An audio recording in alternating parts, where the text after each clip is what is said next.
आज हमारी जो चर्चा का विषय है और जिसमें जो शब्द निकल के आ रहे हैं उसके पीछे की जो कहानी है, उसके पीछे जो है उसका नाम बनारस है। हाँ, वही बनारस जिसमें काशी है, जिसमें महाकाल हैं, जिसमें बाबा विश्वनाथ हैं, जिसमें मणिकर्णिका है और कितने घाट हैं। यह हर आदमी पर निर्भर करता है, मतलब जितने लोग हैं उतने घाट हैं, क्योंकि हर आदमी अपने हिसाब से कोई न कोई घाट ढूंढ लेता है और कभी अंदर कभी बाहर कुछ घाट जैसा गढ़ लेता है। बनारस की बात हो और गलियों की बात न हो तो बनारस की बात हो ही नहीं सकती है। मतलब बनारस जो है वह इन्हीं गलियों से है। और अभी हमारे एक मित्र हैं डॉक्टर मुंकेश कुमार शुक्ल, जो कि अध्यापन का काम करते हैं, वह भी मास कम्युनिकेशन पढ़ाते हैं और खाटी बनारसी ठहरे तो बनारस उनके रग रग में बसता है। और जो भी बनारसीपन है वह बनारस के पान से हो कि उसकी कचौड़ी से हो या फिर उसकी लस्सी से हो या फिर भोले का जो घर है, मतलब काशी, जहाँ पर अवघड़ महाराज विराजते हैं, उस शहर से जो संबंध रखता हो और हर आदमी महादेव का ही प्रतीक हो, ऐसे में बनारस को जो बनारसी है उसके जहन में पूरा बनारस बसता है। और बनारस का हर आदमी महादेव की तरह ही रहता है और उसके जो जीवंत होने के ढंग हैं, जो बनारसीपन है, हालांकि हर एक शहर में उस शहर की जो बसावट है, बनावट है, उसको जीने समझने के जो तरीके हैं वह वहाँ के लोगों में आ ही जाता है।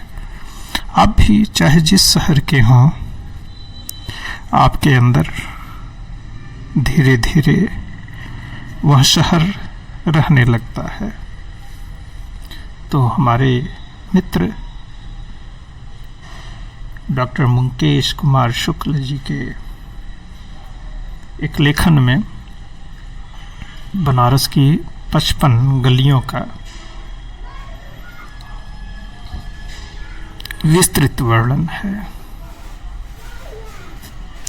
और बनारस को समझना हो तो उनके इस लेख को पढ़ा जाना चाहिए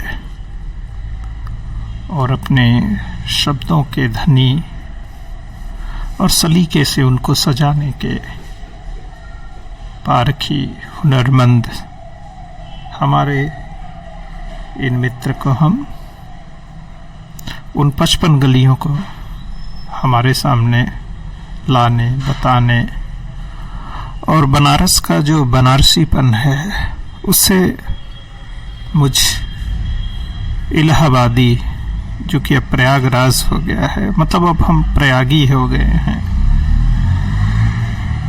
उसमें थोड़ा सा बनारसीपन भरने के लिए उनका हम शुक्रिया कहते हैं। और उन्हीं के लेखन से प्रभावित होकर एक कविता लिखी है जो आपके सामने प्रस्तुत है। तो आइए उस कविता से हम आप दो चार होते हैं।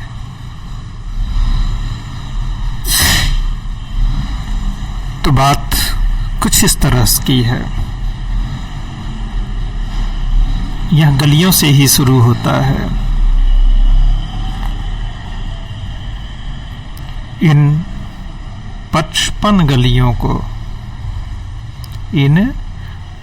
गलियों को जब भी जहां से देखता हूं, ऐसा लगता है हर गली से मैं गुजरा हूं, या फिर ये गलियां मुझ में गुजर रही हैं।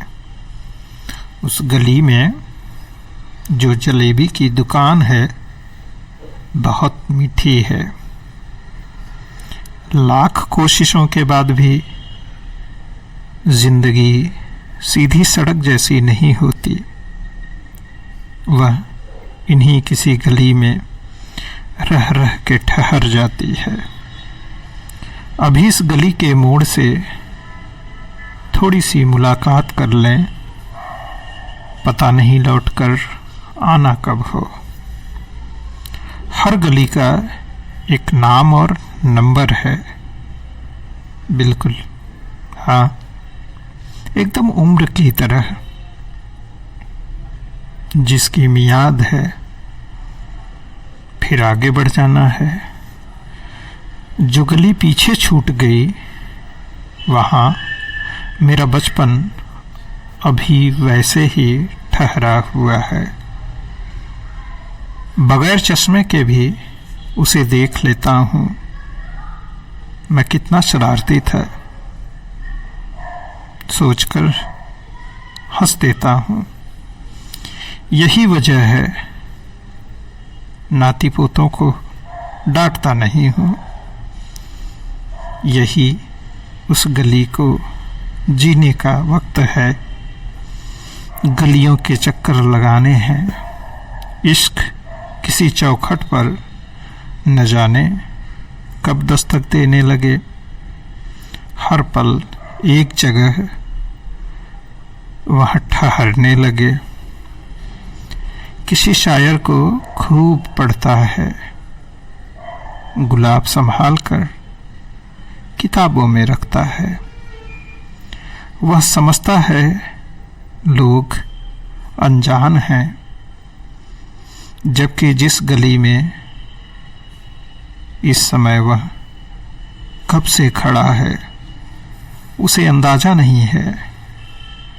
जबकि नुक्कड़ की दुकान पर उसी के चर्चे हैं।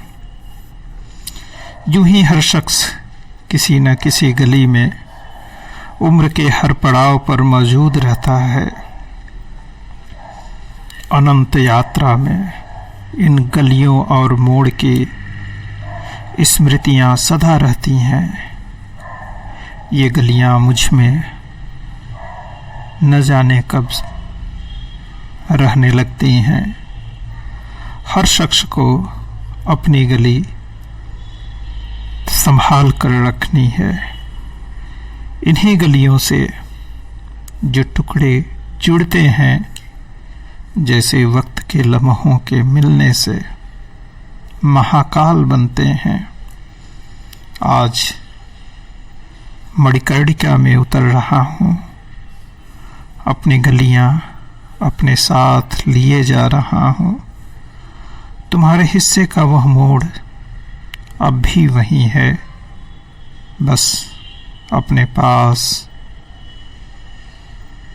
बस उनके पास बेमकसद यूं ही ठहरना है। बस उनके पास बेमकसद यूं ही ठहरना है। शुक्रिया।